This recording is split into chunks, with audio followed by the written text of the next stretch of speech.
नमस्कार दोस्तों, आज की ये वीडियो राजस्थान पुलिस कांस्टेबल भर्ती की तैयारी करने वाले आप सभी विद्यार्थियों के लिए बहुत ही खास रहने वाली है। इसी के साथ में आप सभी के लिए ये वीडियो बहुत ही इंपॉर्टेंट रहने वाली है। जिस प्रकार से आपका एग्जाम में पेपर आएगा हूबहू उसी की तरह दोस्तों आपके लिए सभी प्रश्नों को लेकर आए हैं। दोस्तों जल्दी से आप इन प्रश्नों को रट लें, क्योंकि दोस्तों एग्जाम में आपको यही प्रश्न देखने को मिलेंगे। तो दोस्तों चलते हैं बिना देरी किए प्रश्नों पर। दोस्तों सभी प्रश्न कंप्यूटर के हैं, 50 क्वेश्चन हैं और यही प्रश्न आपको एग्जाम में मिलने वाले हैं। तो दोस्तों चलते हैं, पहला प्रश्न देख लेते हैं। यहाँ पर हमारा पहला प्रश्न है VLSI very large scale integration प्रकार के परिपथ वाले कंप्यूटर खाली स्थान के कंप्यूटर हैं। तो दोस्तों इसमें हमको जनरेशन बतानी है, यानी कि ये जो VLSI जिसमें काम हुआ था, जिसमें VLSI काम आई थी वेरी लार्ज स्केल इंटीग्रेशन, ये कौन सी पीढ़ी वाले थे। तो दोस्तों यहाँ पर आपको बता दूं इसका जो सही आंसर हो जाएगा वो फोर्थ जनरेशन आ जाएगा, यानी कि फोर्थ जो पीढ़ी थी उसमें VLSI का जो उपयोग है वो किया गया था। दोस्तों आपको बता दें, अब ये VLSI से संबंधित प्रश्न आया है, तो जो प्रथम पीढ़ी थी उसमें वैक्यूम ट्यूब काम आया था। दोस्तों प्रथम पीढ़ी में वैक्यूम ट्यूब, दूसरी में ट्रांजिस्टर, तीसरी में दोस्तों IC और चौथी में दोस्तों VLSI और माइक्रो प्रोसेसर काम आ गया है। और दोस्तों अब फिलहाल पांचवी पीढ़ी चल रही है, इसमें दोस्तों ULSI यानी कि अल्ट्रा लार्ज और दोस्तों स्केल इंटीग्रेशन, ये इसमें काम आ रहा है। चलते हैं नेक्स्ट क्वेश्चन पर। दोस्तों यहाँ पर हम देख लेते हैं नेक्स्ट क्वेश्चन। प्रोसेस्ड डेटा को खाली स्थान के रूप में जाना जाता है, यानी कि प्रोसेस जो डेटा होता है उसको किसके रूप में जाना जाता है। तो दोस्तों इसका जो सही आंसर हो जाएगा वो हो जाएगा इंफॉर्मेशन, यानी कि जानकारी के रूप में ये डेटा होता है। दोस्तों अब हम चलते हैं तीसरे प्रश्न पर। तीसरे प्रश्न को देख लेते हैं। CPU द्वारा, यानी कि CPU कंप्यूटर का मस्तिष्क होता है और CPU द्वारा संपादित किए जाने वाले 4 कार्य क्रमशः प्राप्त करना, कुशल परिवर्तन एवं उत्पादन परिणाम प्रदान करना, ये क्या है। तो दोस्तों यह है डिकोड, यानी कि स्पष्ट करना, इसे हम कहते हैं। इस प्रकार के प्रश्न ही अब आपको देखने को मिलेंगे दोस्तों, क्योंकि अब इजी लेवल रहा नहीं है। नेक्स्ट क्वेश्चन है चौथे नंबर का, और चौथा नंबर का जो क्वेश्चन है वो है डेटा प्रोसेसिंग चक्र के स्टेप्स के सही क्रम को आप पहचानिए। यानी कि जब हम कंप्यूटर को डेटा देते हैं, कंप्यूटर से हम कुछ पूछते हैं, तो दोस्तों किस प्रकार से जो प्रोसेसिंग होती है वो क्या होती है। तो दोस्तों देखिए, सबसे पहले मैं आपको बता दूं, कंप्यूटर पर हम सबसे पहले इनपुट देते हैं, चाहे वो इनपुट हम माउस से दे रहे हों या हम कंप्यूटर के कीबोर्ड से दे रहे हों। तो दोस्तों देखिए, सबसे पहले हम इनपुट देंगे, उसके बाद में जो हमारा CPU है, कंप्यूटर है, वो प्रोसेसिंग करेगा। प्रोसेसिंग करके वो हमें आउटपुट देगा, यानी कि जो हमने प्रश्न पूछा है उसका हमें उत्तर देगा। और दोस्तों हम चाहें तो इसे हम स्टोरेज कर सकते हैं, यानी कि लास्ट में स्टोरेज आएगा। दोस्तों ये सीरीज बिल्कुल सही हो जाएगा और डेटा प्रोसेसिंग चक्र के स्टेप का ये सही क्रम हो जाएगा। सबसे पहले इनपुट आएगा, उसके बाद में प्रोसेसिंग होगी और उसके बाद में दोस्तों कंप्यूटर हमें उत्तर देगा, आउटपुट हो जाएगा और उसके बाद में दोस्तों स्टोरेज स्टेज आ जाएगी। अब दोस्तों नेक्स्ट प्रश्न है यहाँ पर 5वें नंबर का हमारा, और इसमें पूछा गया है मेमोरी आकार और प्रदर्शन के आधार पर किस प्रकार के कंप्यूटर को बिग आयरन के रूप में जाना जाता है। वेरी इंपॉर्टेंट प्रश्न है। तो दोस्तों इसका जो सही आंसर हो जाएगा वो हो जाएगा मेन फ्रेम कंप्यूटर। दोस्तों आप सभी को पता है आकार के आधार पर 4 प्रकार के कंप्यूटर हैं, ये भी आप सुन लीजिए। कंप्यूटर को आकार के आधार पर 4 भागों में बांटा गया है। दोस्तों सबसे पहले होता है मिनी कंप्यूटर, सबसे पहले नंबर का जो होता है वो मिनी कंप्यूटर होता है दोस्तों, जिसे हमें बिल्कुल आसानी से कहीं इधर उधर भी ले जा सकते हैं। बिल्कुल मिनी कंप्यूटर उसके उदाहरण है। इसके बाद में दूसरे नंबर पर होता है माइक्रो कंप्यूटर, तीसरे नंबर पर मिनी फ्रेम कंप्यूटर, चौथे नंबर पर दोस्तों होता है सुपर कंप्यूटर, चौथे नंबर पर दोस्तों आता है। तो इस प्रकार से इसके 4 रूप होते हैं। अब दोस्तों यहाँ पर हम देख लेते हैं छठे नंबर का प्रश्न, और छठे नंबर का प्रश्न है एक संगणक, यानी कि जो कंप्यूटर है, कंप्यूटर के घटकों के बारे में निम्नांकित कथनों पर विचार कीजिए। 100% ये प्रश्न आपके आने वाला है। तो दोस्तों यहाँ पर आप देखें, इस प्रकार से आपके सामने ये 4 ऑप्शन दिए हुए हैं। ये देखिए, आगत इकाई, आगत इकाई उपयोगकर्ता से डेटा प्राप्त करती है। इसके बाद में निर्गत इकाई, एक निर्गत इकाई संगणक कंप्यूटर से परिणामों के रूप में उत्पन्न निर्गत प्राप्त करती है। नेक्स्ट दोस्तों यहाँ पर ये देखिए ऑप्शन, और इसका जो राइट आंसर हो जाएगा वो दोस्तों यहाँ पर जो इसका राइट आंसर है वो डी हो जाएगा, यानी कि 1, 2 और 3, 4 दोस्तों, यानी कि जो ये चारों ऑप्शन है ना, ये चारों ऑप्शन आपके बिल्कुल राइट हैं। इनको आप अच्छी तरीके से पढ़ लें। इसके बाद में दोस्तों हमारा जो 7वें नंबर का प्रश्न है, 7वें नंबर का प्रश्न हम देखेंगे, निम्नलिखित में से कौन सा सीपीयू के घटक हैं। यानी कि दोस्तों जो कंप्यूटर का मस्तिष्क होता है सीपीयू के कौन कौन से घटक है जो प्रोसेसिंग कराते हैं। तो दोस्तों देखिए, इसका जो राइट आंसर है वो डी हो जाएगा, एएलयू और कंट्रोल यूनिट। दोस्तों ये जो सीपीयू होता है ये एक बॉक्स होता है और इसमें इस प्रकार से कुछ होता है। तो दोस्तों यहाँ पर देखिए, जो सीपीयू के मुख्य घटक हैं वो एएलयू यानी कि अर्थमेटिक लॉजिक यूनिट और कंट्रोल यूनिट यानी कि अंकगणितीय तार्किक इकाई और कंट्रोल यूनिट। दोस्तों ये दो प्रकार के इसके घटक हैं, तो इसका डी आंसर हो जाएगा। नेक्स्ट है 8वें नंबर का प्रश्न, और 8वें नंबर का प्रश्न है, खालिस्तान सुपर कंप्यूटर की एक श्रृंखला है जिसे पुणे भारत में centre for development of advance computing CDAC के द्वारा बनाया गया और असेंबल किया गया। वेरी वेरी इंपॉर्टेंट प्रश्न दोस्तों, ये सुपर कंप्यूटर है जो भारत का सुपर कंप्यूटर है। दोस्तों ये इसका जो आंसर है वो परम हो जाएगा, और इसे कौन सी कंपनी ने बताया था ये भी हमको याद रखनी है। दोस्तों ये पुणे की कंपनी थी जो centre for development of advance computing यानी कि सीडेक कंपनी के द्वारा ये बनाया गया था। परम कंप्यूटर आपको याद रखना है। चलते हैं नवे प्रश्न पर। दोस्तों यहाँ पर आप देखें, निम्न में से कौन कंप्यूटर के किसी एक घटक से दूसरे घटक तथा विभिन्न कमांड या कंट्रोल सिग्नल प्रसारित करता है। वेरी इंपॉर्टेंट है, और दोस्तों आपको लाइक करने का मन कर रहा होगा ऐसे प्रश्नों को देखकर। तो दोस्तों यहाँ पर आप देखें, निम्न में से कौन कंप्यूटर के किसी एक घटक से दूसरे घटक तथा विभिन्न कमांड या कंट्रोल सिग्नल प्राप्त करता है। तो दोस्तों ये कंट्रोल यूनिट हो जाएगा, और जो कंट्रोल यूनिट होता है ना, ये सीपीयू का ही एक घटक है। कंट्रोल यूनिट और एएलयू ये आपको हमेशा याद रखनी है, ये दोनों चीजें। तो दोस्तों जो यहाँ पर आपको बता दिया है कंट्रोल सिग्नल प्रसारित कौन करता है, तो इसका कंट्रोल बस दोस्तों यहाँ पर इसका राइट आंसर हो जाएगा। 10वें नंबर का जो प्रश्न है वो आप यहाँ पर देखें, कंप्यूटर जनरेशन का 1 से और 5 का सही अनुक्रम इसमें दोस्तों चुनना है आपको। यानी कि दोस्तों सर्वप्रथम किसका उपयोग किया गया था, उसके बाद में किसका इस प्रकार से। तो मैंने आपको पहले भी बताया था दोस्तों, देखिए सबसे पहले वैक्यूम ट्यूब, उसके बाद में ट्रांजिस्टर, उसके बाद में दोस्तों यहाँ पर आईसी काम आई थी, और चौथे नंबर पर दोस्तों वीएलएसआई और माइक्रो प्रोसेसर काम आया था, और 5वें नंबर की अगर हम बात करें तो यूएलएसआई। तो दोस्तों इसमें से हमको ये चीजें छांटनी है। तो दोस्तों देखिए, सबसे पहले इसका जो राइट आंसर हो जाएगा वो आप यहाँ पर देखें, यहाँ पर दोस्तों इसका जो राइट आंसर हो जाएगा वो हो जाएगा चारों ऑप्शनों में से ए। तो दोस्तों यहाँ पर आप देखें, सबसे पहले वैक्यूम ट्यूब यानी कि निर्वात जो ट्यूब था वो कंप्यूटर में प्रयोग किया गया था। उसके बाद में ट्रांजिस्टर का उपयोग किए जाने लगे था। दोस्तों मैं आपको बता दूं, जो अबेकस था ना, अबेकस में वैक्यूम ट्यूब का काम होता था। उसके बाद में ट्रांजिस्टर का उपयोग होने लगा, और उसके बाद में दोस्तों एकीकृत सर्किट, इसे दोस्तों इंग्लिश में आईसी कहते हैं, इंटीग्रेशन सर्किट भी इसका नाम है। और दोस्तों जो चौथे नंबर का है वो है वीएलएसआई या माइक्रो प्रोसेसर। दोस्तों जो चौथी पीढ़ी है उसमें वीएलएसआई और माइक्रो प्रोसेसर का भी उपयोग होने लग गया था। 5वीं पीढ़ी की बात करें तो यूएलएसआई माइक्रो प्रोसेसर इसमें काम आने लग गया था। दोस्तों नेक्स्ट क्वेश्चन है 11वें नंबर का, और 11वें नंबर का दोस्तों जो प्रश्न है वो है, असेंबली लैंग्वेज में प्रयुक्त ट्रांसलेटर प्रोग्राम को रिक्त स्थान कहते हैं। यानी कि जो असेंबल लैंग्वेज में प्रयुक्त ट्रांसलेटर प्रोग्राम है उसको दोस्तों हम असेंबलर कहते हैं। यानी कि जो लैंग्वेज को असेंबल करता है तो दोस्तों उसको हम असेंबलर कहते हैं। वेरी इंपॉर्टेंट क्वेश्चन है, ये आपको देखने को मिलेगा। नेक्स्ट क्वेश्चन है 12वें नंबर का, और इसमें दोस्तों खालिस्तान एक सिस्टम सॉफ्टवेयर है। दोस्तों देखिए, सॉफ्टवेयर और हार्डवेयर से संबंधित आपको एग्जाम में एक 100% प्रश्न मिलेगा।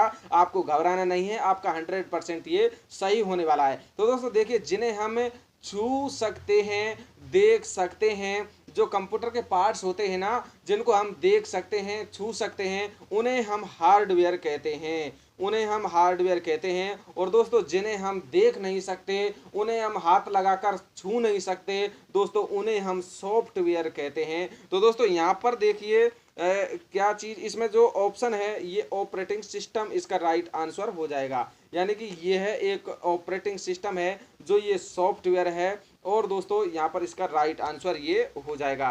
13वें नंबर का दोस्तों प्रश्न है जो यहाँ पर हम देखेंगे, डिक्स्ट प्रणाली की संग्रहण क्षमता ट्रैक के बिना बिट प्रति इंट और ट्रैक प्रति इंच खाली स्थान पर निर्भर करता है। वेरी इंपॉर्टेंट प्रश्न है। तो दोस्तों इसका जो सही आंसर है वो हो जाएगा सरफेस। दोस्तों ये पटवारी लेवल का प्रश्न है।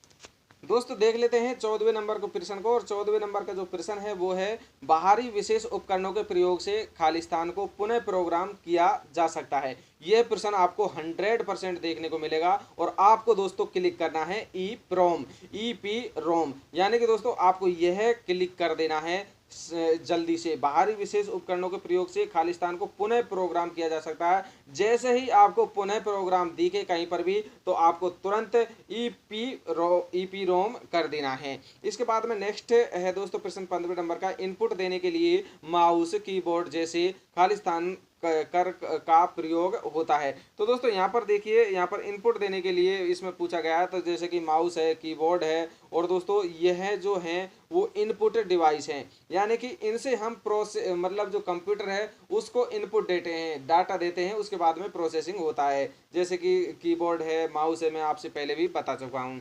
दोस्तों अगर आपको वीडियो पसंद आ रही हो तो प्लीज़ चैनल को लाइक करें, शेयर करें और सब्सक्राइब अभी ही कर लें। इसके बाद में 16वें नंबर का प्रश्न है, जब कोई कंप्यूटर कोई रिपोर्ट प्रिंट करता है तो वह कहलाता है। वेरी इंपॉर्टेंट प्रश्न है और 100% आपको एग्जाम में देखने को मिलेगा। जैसे ही आप इसको एग्जाम में देखेंगे दोस्तों आपका मन गदगद हो जाएगा और आप तुरंत ही मुझे याद करोगे। तो दोस्तों इसका आपको करना है, यहाँ पर पूछा है, जब कोई कंप्यूटर कोई रिपोर्ट प्रिंट करता है तो वह क्या कहलाता है। इसका आपको कर देना है हार्ड कॉपी कहलाता है। इसके बाद में नेक्स्ट है 17वें नंबर का दोस्तों, किसी कंप्यूटर का ऑपरेटिंग सिस्टम निम्न कार्य करता है, यानी कि ऑपरेटिंग सिस्टम मैंने आपको बता दिया है। ऑपरेटिंग सिस्टम दोस्तों जैसे कि विंडो है और लूनेक्स है, ये ऑपरेटिंग सिस्टम के उदाहरण हैं। तो यहाँ पर इसका डी ऑप्शन सही हो जाएगा। जैसे कि डिस्क एवं फाइल मैनेजमेंट है, कंप्यूटर रिसोर्सेज और मैनेजमेंट है, इसके बाद में कंप्यूटर की मेमोरी का मैनेजमेंट है। ये दोस्तों सभी किसी कंप्यूटर का ऑपरेटिंग सिस्टम निम्न कार्य करता है। 18वें नंबर का प्रश्न है, प्रिंटेड टेक्स्ट को इनपुट करने के लिए किसका इस्तेमाल हो सकता है। प्रिंटेड टेक्स्ट को इनपुट करने के लिए किसका इस्तेमाल हो सकता है। तो दोस्तों OCR इसका सही आंसर हो जाएगा और कमेंट बॉक्स में जल्दी से बताएं OCR का फुल फॉर्म क्या है। दोस्तों इसका जल्दी से आप बताएं, OMR का भी बताएं। नेक्स्ट है 19वें नंबर का दोस्तों, 19वें नंबर का प्रश्न है, निम्न में से कौन भंडारण की सबसे बड़ी यूनिट है, यानी कि स्टोरेज की जो सबसे बड़ी यूनिट है वो कौन सी है। और ये प्रश्न भी राजस्थान पुलिस में आपको देखने को मिलेगा एग्जाम में। तो दोस्तों इसका जो राइट आंसर है वो हो जाएगा टेराबाइट, TB। इसका जो राइट आंसर है वो हो जाएगा दोस्तों टेराबाइट। सबसे पहले जो छोटी है वो दोस्तों KB है, किलोबाइट है, उसके बाद में मेगाबाइट आती है, MB आती है, उसके बाद में गीगाबाइट आती है। यानी कि दोस्तों KB है जो 1 नंबर पर है, MB है 2 नंबर पर है और GB है 3 नंबर पर, और दोस्तों जो टेराबाइट है वो 4 नंबर पर इसका राइट आंसर। यानी कि इन सभी में TB दोस्तों सबसे बड़ी यूनिट है स्टोरेज करने की, टेराबाइट। और दोस्तों नेक्स्ट क्वेश्चन है 20वें नंबर का, डेटा या निर्देशों का समूह जो कंप्यूटर को चलाने के लिए प्रयोग होता है उसे क्या कहते हैं। तो दोस्तों देखिए इसका जो सही आंसर है वो हो जाएगा सॉफ्टवेयर। सॉफ्टवेयर की वजह से ही कंप्यूटर को चलाने के लिए दोस्तों निर्देशों का समूह प्रयोग होता है, तो इसका सॉफ्टवेयर आ जाएगा। और सॉफ्टवेयर वे हैं जिन्हें हम दोस्तों ना तो छू सकते हैं और ना ही अपनी आंखों से देख सकते हैं। 21वें नंबर के प्रश्न को अगर हम देखते हैं तो 21वें नंबर के निर्देशों के क्रमबद्ध सेट खाली स्थान के रूप में जाना जाता है, और प्रोग्राम्स का एक सेट जो कंप्यूटर सिस्टम को या इससे संबंधित उपकरणों के ऑपरेशन को नियंत्रित करता है वह खाली स्थान के रूप में जाना जाता है। वेरी इंपॉर्टेंट प्रश्न है दोस्तों। वैसे तो ये वीडियो के लिए, पटवारी के लिए, राजस्थान पुलिस के लिए और जो भी कंप्यूटर संबंधी एग्जाम होते हैं उनके लिए वेरी इंपॉर्टेंट है, लेकिन पुलिस वालों आप तो अगर आपके आ जाए तो ये आपको करके आना है। इसका जो सही आंसर है वो हो जाएगा दोस्तों प्रोग्राम और सॉफ्टवेयर, यानी कि निर्देशों के क्रमबद्ध सेट को दोस्तों प्रोग्राम के रूप में जाना जाता है, और प्रोग्राम का एक सेट जो कंप्यूटर सिस्टम को या इससे संबंधित उपकरणों के ऑपरेशन को नियंत्रित करता है वह सॉफ्टवेयर के रूप में जाना जाता है। यानी कि इस जो ये है इसमें दोस्तों यहाँ पर प्रोग्राम और सॉफ्टवेयर से संबंधित परिभाषा इसमें दी गई है। नेक्स्ट दोस्तों यहाँ पर प्रश्न है 22वें नंबर का, और 22वें नंबर का प्रश्न है दोस्तों, निम्न में से क्या इनपुट डिवाइस के साथ साथ आउटपुट डिवाइस की तरह भी उपयोग किया जा सकता है। तो दोस्तों यहाँ पर देखिए प्रश्न समझिए, निम्न में से क्या इनपुट डिवाइस के साथ साथ आउटपुट डिवाइस की तरह भी उपयोग किया जाता है। यानी कि दोस्तों वह इनपुट और आउटपुट की तरह उसका उपयोग किया जाता है। तो इसका जो सही आंसर है वो हो जाएगा मेमोरी। इसका तो सही आंसर है वो दोस्तों मेमोरी हो जाएगा। याद कर लीजिए, रट लीजिए इन प्रश्नों को आपको, क्योंकि यही आपको एग्जाम में मिलने वाले हैं। 23वें नंबर का प्रश्न हम देखें, निम्नलिखित डिवाइसों में से कौन सी डिवाइस कंप्यूटर एडेड डिजाइन यानी कि CAD जैसे एप्लीकेशनों में उपयोग की जाती है। वेरी इंपॉर्टेंट प्रश्न है। तो दोस्तों इसका जो सही आंसर है वो हो जाएगा प्लॉटर्स। दोस्तों इसका जो सही आंसर है वो हो जाएगा प्लॉटर्स। यहाँ पर इस आंसर को आप, जो क्वेश्चन है इसको आप सही कर लें। तो दोस्तों यहाँ पर 24वें नंबर का हम प्रश्न देख लेते हैं, और 24वें नंबर का प्रश्न हमारा क्या कह रहा है वो भी देखें। निर्दिष्ट कीजिए निम्नलिखित कथन सही हैं या नहीं है। तो दोस्तों देखिए वीडियो बहुत लंबी हो जाएगी, इसलिए देखिए आप चारों पॉइंट आपके सामने हैं, चारों पॉइंट देखिए, इसका मैं आपको उत्तर बता देता हूँ। तो दोस्तों देखिए इसका जो उत्तर है वो ए ऑप्शन हो जाएगा, यानी कि ए ट्रू है, एक सही है, दो सही है और तीनों सही है। यानी कि जो तीनों पॉइंट इसमें दे रखे हैं वो तीनों पॉइंट बिल्कुल राइट हैं। यानी कि दोस्तों ये जो पॉइंट दे रखे हैं ये तीनों पॉइंट राइट हैं। दोस्तों आ गया वही प्रश्न जिसकी हमें उम्मीद थी, और प्रश्न है निम्नलिखित में से क्या 2 गीगाबाइट के बराबर है। यानी कि 2 GB के बराबर निम्नलिखित में से कौन सा हो जाएगा। इसे हम दैनिक जीवन में खूब उपयोग लेते हैं कि आज मेरी इतनी GB खाली हो गई, इतनी GB बीत गई मोबाइल में। तो दोस्तों देखिए 2 GB का अर्थ क्या होता है, यहाँ पर आप देखें। दोस्तों मैं आपको बता दूं, सबसे छोटी जो इकाई है वो KB होती है, उसके बाद में MB होती है, और तीसरे नंबर पर GB होती है। तो दोस्तों यहाँ पर देखिए जो MB है उनसे मिलकर बनती है GB। तो इसका जो राइट आंसर है वो हो जाएगा दोस्तों 2048 MB। 2048 MB दोस्तों इसका राइट आंसर हो जाएगा। आपको बता दो दोस्तों, एक यहाँ पर एक जो सॉरी दोस्तों यहाँ पर एक जो MB होती है उसमें 1024 दोस्तों 1024 एक MB में दोस्तों यहाँ पर मैं आपको बता दूं, एक जो MB होती है उसमें दोस्तों 1024 KB होती है। ठीक है ना, एक MB में 1024 KB होती है। इसी प्रकार एक GB की अगर हम बात करें दोस्तों, एक GB की अगर हम बात करें तो उसमें 1024 MB होती है। सीधी सरल भाषा में मैं आपको समझाना चाह रहा हूँ आत्माओं से। दोस्तों यहाँ पर जो 1 GB होती है ना उसमें 1024 MB होती है। अब ये पूछ रहा है 2 GB की, तो दोस्तों इसे हम 2 से गुणा कर देंगे, तो 1024 गुणा 2 करेंगे तो इसका जो राइट आंसर है वो हो जाएगा 2048 MB। और ये किस ऑप्शन में है, डी ऑप्शन में है। तो इसका राइट आंसर हो जाएगा दोस्तों डी 1048 MB, यानी कि मेगाबाइट इसका राइट आंसर हो जाएगा। 26वें नंबर का जो प्रश्न है वो देखें, सिस्टम प्रोग्राम का जो समूह कंप्यूटर प्रोग्राम के संचालन को नियंत्रित और समन्वित करता है उसे क्या कहते हैं। दोस्तों दोबारा से सुन लीजिए, सिस्टम प्रोग्राम का जो समूह कंप्यूटर प्रोग्राम के संचालन को नियंत्रित और समन्वित करता है उसे क्या कहते हैं। तो दोस्तों उसको कहते हैं हम ऑपरेटिंग सिस्टम। जैसे कि दोस्तों जैसे विंडो है, विंडो इसका बहुत ही इंपॉर्टेंट उदाहरण है ऑपरेटिंग सिस्टम का। ठीक है दोस्तों, इसके बाद में 27वें नंबर का प्रश्न है हमारा यहाँ पर, निम्नलिखित में से कौन सा कथन गलत है। इसमें से हमको दोस्तों गलत कथन है जो छांटना है। तो दोस्तों देखिए जो गलत कथन है इसमें 4 ऑप्शन दिए गए हैं और बड़े बड़े ऑप्शन हैं। कंट्रोल यूनिट एक प्रोसेसर के काम को निर्देशित करता है, बिल्कुल गलत है। CPU की अपनी भंडारण इकाइयाँ होती हैं जिन्हें रजिस्टर कहते हैं, बिल्कुल गलत है। तो दोस्तों देखिए सॉरी दोस्तों देखिए इसमें हमको गलत छांटना है। कंट्रोल यूनिट एक प्रोसेसर को काम को निर्देशित करता है, बिल्कुल है। CPU की अपनी भंडारण इकाइयाँ होती हैं जिन्हें रजिस्टर कहते हैं, बिल्कुल सही है। रैम CPU चिप का एक एकीकृत इंटीग्रेटेड भाग है, बिल्कुल गलत है दोस्तों, यह स्टोरेज का भाग होता है।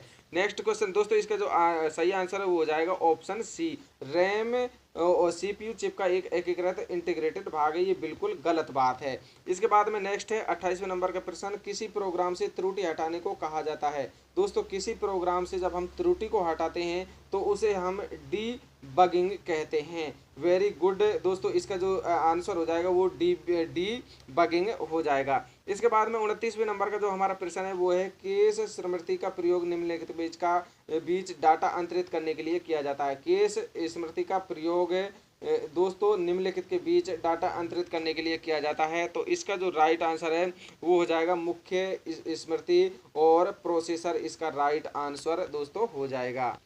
दोस्तों 31वें नंबर को हम प्रश्न को देखते हैं। तो 31वें नंबर का जो प्रश्न है, रैम को इस तरह क्यों नामित किया जाता है।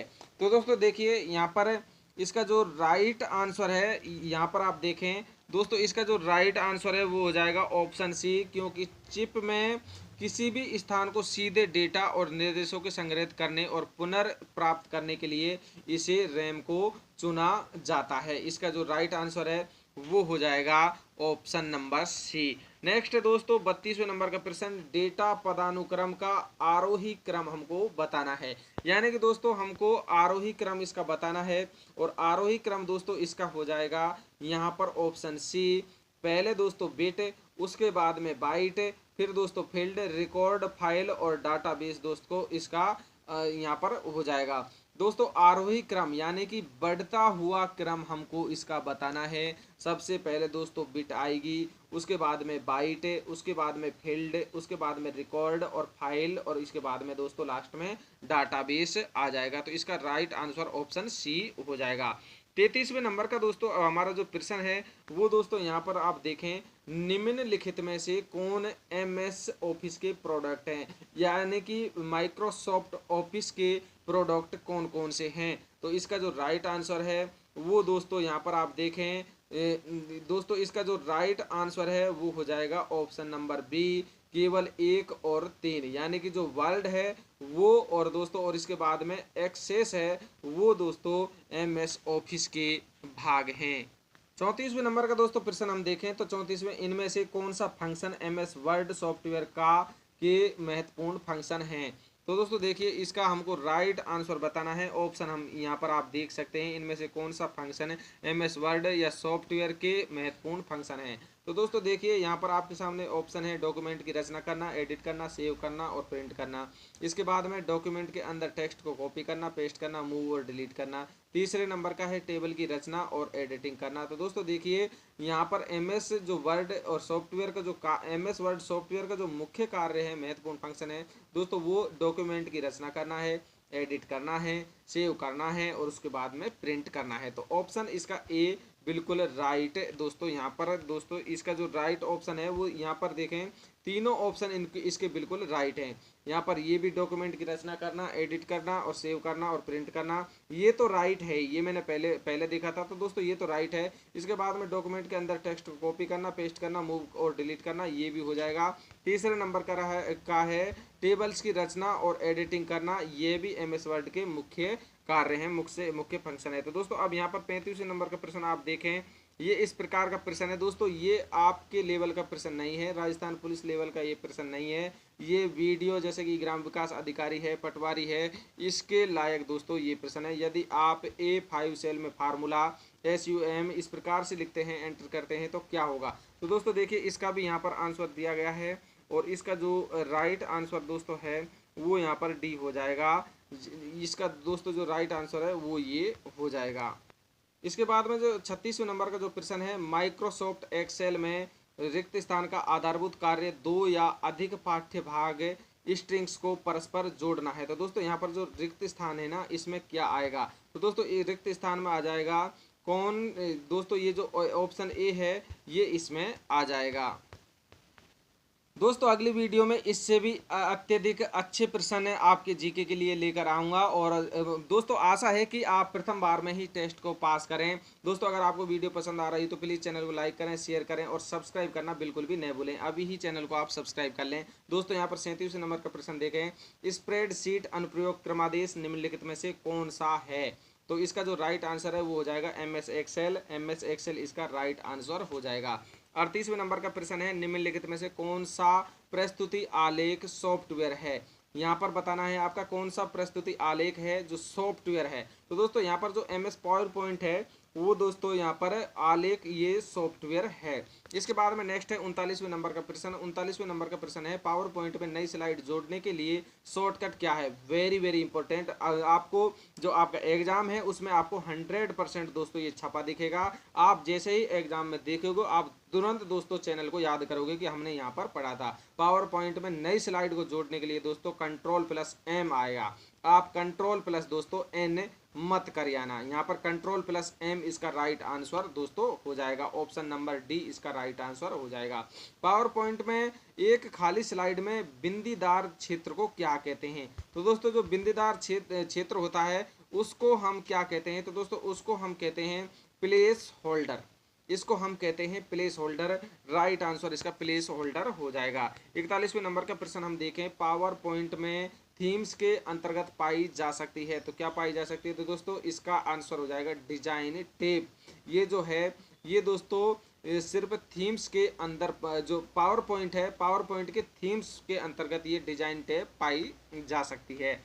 इसके बाद में 42वें नंबर का प्रश्न है, operating system Q operating system Q की अवधारणा का उपयोग निम्न में से किस कार्य में करता है? दोस्तों इस प्रकार के देखिए यहाँ पर प्रश्न बहुत हैं और जो ये तीनों लाइन हैं वो आप अच्छी तरीके से पढ़ लें। ये तीनों लाइन जो बताई गई हैं वो बिल्कुल यहाँ पर दोस्तों राइट हैं। 1 2 3 ये दोस्तों बिल्कुल राइट यहाँ पर बताई गई हैं।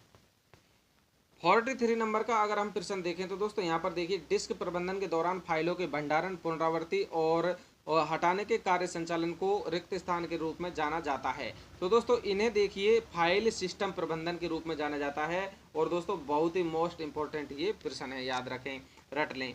निम्नलिखित में से क्या ऑपरेटिंग सिस्टम का एक प्रकार नहीं है? इस प्रकार के प्रश्न आपको 100% देखने को मिलेंगी। निम्नलिखित में से क्या ऑपरेटिंग सिस्टम का एक प्रकार नहीं है? तो दोस्तों देखिए इसका जो मल्टी प्रोग्राम ओएस है ये भी ऑपरेटिंग सिस्टम है। इसके बाद में मल्टी प्रोसेसिंग ओएस है, यानी कि दोस्तों देखिए ये सभी, और यहाँ पर इंटरएक्टिव ओएस ये भी ऑपरेटिंग सिस्टम का एक प्रकार है। और यहाँ पर दोस्तों जो ऑप्शन सी है यह ऑपरेटिंग सिस्टम का एक प्रकार नहीं है। मल्टी टाइमिंग ओएस यह ऑपरेटिंग सिस्टम का एक प्रकार नहीं है। सी ऑप्शन इसका राइट हो जाएगा। इसके बाद में 45वें नंबर का दोस्तों हम प्रश्न देखेंगे। 45वें नंबर का जो प्रश्न है वह सॉफ्टवेयर जो उस तरीके को नियंत्रित करता है जिससे कंप्यूटर सिस्टम काम करता है और ऐसे साधन उपलब्ध कराता है जिसके द्वारा प्रयोक्ता कंप्यूटर के साथ इंटरेक्ट कर सकता है। तो दोस्तों देखिए इसका जो सही आंसर हो जाएगा वो हो जाएगा ऑप्शन नंबर बी।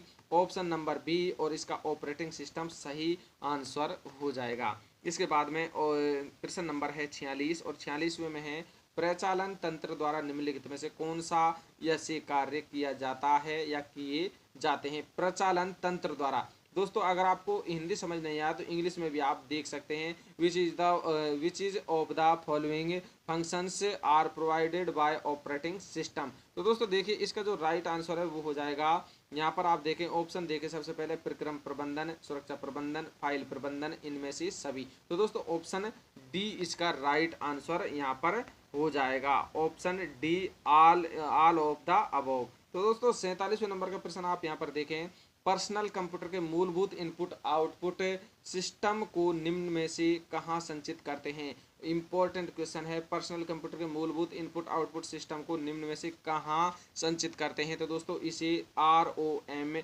चिप्स में संचित करते हैं। और रोम की फुल फॉर्म आपको पता होनी चाहिए, रीड ओनली मेमोरी इसकी। 48वें नंबर का दोस्तों प्रश्न आप यहाँ पर देखें, वेब पेज तक पहुँचने के लिए यह आवश्यक है कि URL का पूर्ण रूप क्या है? तो दोस्तों यह प्रश्न आपको 100+1% आपके एग्जाम में देखने को मिलेगा। और इसके जो फुल फॉर्म है URL का वो है यूनिफॉर्म रिसोर्स लोकेटर। दोस्तों इसका जो सही आंसर है आप रट लें, यूनिफॉर्म रिसोर्स लोकेटर URL का फुल फॉर्म है। अगर दोस्तों आपसे HTTP का भी पूछ लेना तो आपको करके आना है HTTP hyper text transfer protocol. Hyper text transfer protocol ये HTTP का है। CPU का आप सभी को पता ही है, सेंट्रल प्रोसेसिंग यूनिट ये CPU का है। CU की पूछे तो कंट्रोल यूनिट है। ALU की पूछे तो दोस्तों अर्थमेटिक लॉजिकल यूनिट है। इस प्रकार से आपको ये चीज़ें याद होनी चाहिए। 49वें नंबर का प्रश्न हम यहाँ पर देखें, निम्नलिखित में से कौन सा भाभा परमाणु अनुसंधान केंद्र द्वारा विकसित कंप्यूटर है, सुपर कंप्यूटर है? तो दोस्तों इसका जो सही आंसर है वो हो जाएगा अनुपम। और सीडेक की अगर पूछे, सीडेक के द्वारा, सीडेक दोस्तों जो कंपनी थी, सीडेक जो कंपनी थी पुणे वाली, उसने दोस्तों सुपर कंप्यूटर परम को बनाया था। उसने दोस्तों परम कंप्यूटर को बनाया था। अगर भाभा परमाणु अनुसंधान केंद्र द्वारा विकसित सुपर कंप्यूटर पूछ ले तो ये अनुपम है। ये भी हमको दोनों चीजों में कंपेयर करना है। इसके बाद में लास्ट एंड फाइनल 50वें नंबर का प्रश्न है, किसी निश्चित मोबाइल उपकरण से एक सीमित दूरी में डाटा एक्सचेंज करने के लिए प्रयुक्त होने वाला वायरलेस टेक्नोलॉजी स्टैंडर्ड क्या कहलाता है? तो दोस्तों यह कहलाता है ब्लूटूथ। जैसे कि ये वायरलेस है ना, इसमें दोस्तों वायरलेस टेक्नोलॉजी, इससे आपको ध्यान रखना है। वायरलेस टेक्नोलॉजी यानी कि इसमें वायर नहीं होते हैं, इसमें दोस्तों तार नहीं होते हैं, ये टेक्नोलॉजी ब्लूटूथ है। ब्लूटूथ से कनेक्ट करते ही आपको दोस्तों गाने सुनाई देने लगते हैं। दोस्तों अगर आपको ये वीडियो पसंद आया तो प्लीज़ चैनल को आप लाइक करें, शेयर करें और सब्सक्राइब जरूर कर लें, क्योंकि राजस्थान पुलिस कांस्टेबल भर्ती की हर पल की अपडेट इस चैनल पर आपको समय समय पर मिलती रहेगी। धन्यवाद। जय हिंद, जय भारत, वंदे मातरम।